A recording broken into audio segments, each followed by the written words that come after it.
के सिंहासन के पास पहुंच गए।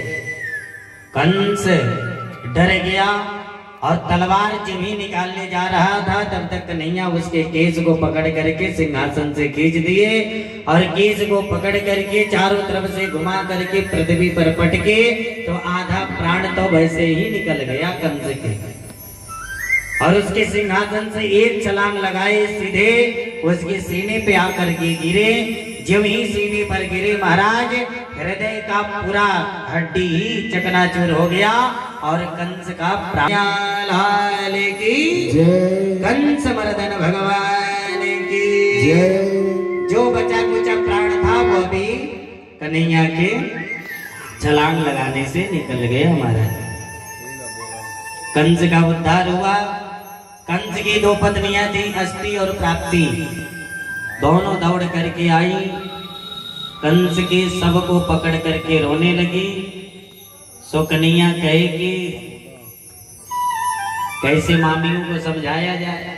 सो कन्हैया आए, मामी को ही पकड़ करके लगे रोने।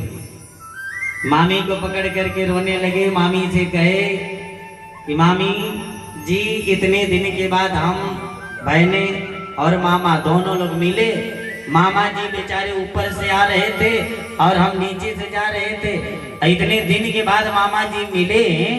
सो मामा जी इतने जोर से हमारे ऊपर छलांग लगाए कि हम और मामा दोनों लोग पृथ्वी पर गिर गए। लेकिन फर्क इतना हो गया कि मामा जी नीचे हो गए, हम ऊपर हो गए।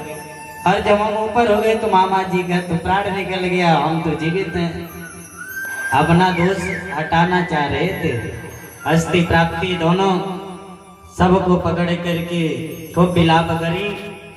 विलाप करते हुए मैं कन्हैया कंस के अंतिम संस्कार की तैयारी किए।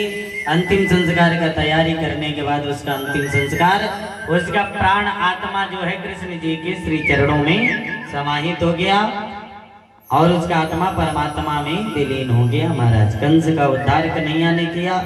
अस्थि प्राप्ति इधर चली गई, अपने मायके में जा करके अपने पिता जरासंध ने मेरे पति कंस का वध कर डाला।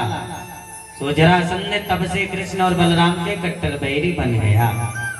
जरासंध कट्टर बैरी बन गया।